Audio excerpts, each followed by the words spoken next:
Hello అండి. ఇప్పుడు మీరు చూస్తున్నది వెల్లూరు అనే ఒక ఊరండి. ఇది చిత్తూరు నుంచి 8 కిలోమీటర్ల దూరంలో అయితే ఉంటుంది. ఇక్కడ ఇంత అందమైన దేవాలయం ఉంటుందని మేమైతే ఊహించలేదండి.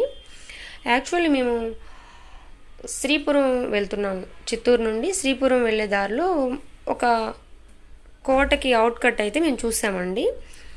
ఇక్కడ ఒక కోట ఉంది, అది చూద్దామని మేము వస్తూ ఉండగా కోట చూద్దామని మేము వస్తే మాకు ఇంత అద్భుతమైనటువంటి దేవాలయం అయితే మాకు దర్శనం ఇచ్చిందండి. ఇక్కడ జలకంఠేశ్వరుడు ఉంటాడండి.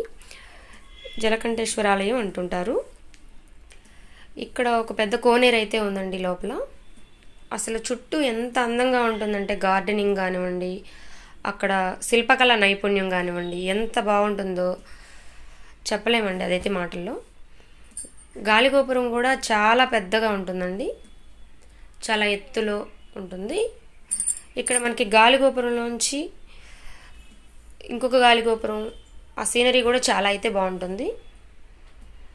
లోపల మేమైతే స్వామి దర్శనానికి వెళ్ళే దారిలో మాడవీధుల్లాగా ఉంటున్నాయండి. ఈ మాడవీధుల్లో ముందుగా మనం విఘ్నేశ్వరుని అయితే దర్శించుకుంటాము.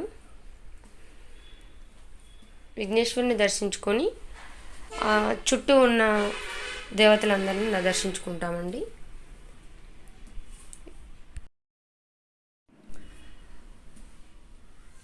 ఇక్కడైతే పరమశివుడు ఉంటాడండి, విఘ్నేశ్వరుడు, దారిలో ఇంకా కొంతమంది.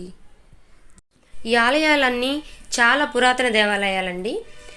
ఈ మధ్య కట్టినవి అయితే కాదండి, ఎన్నో సంవత్సరాల క్రితం కట్టినటువంటి దేవాలయాలు ఇవన్నీ. పురాతనమైనటువంటి దేవాలయాలు. గుడి చుట్టూ చాలా ప్రాకారం అయితే ఉంటుందండి.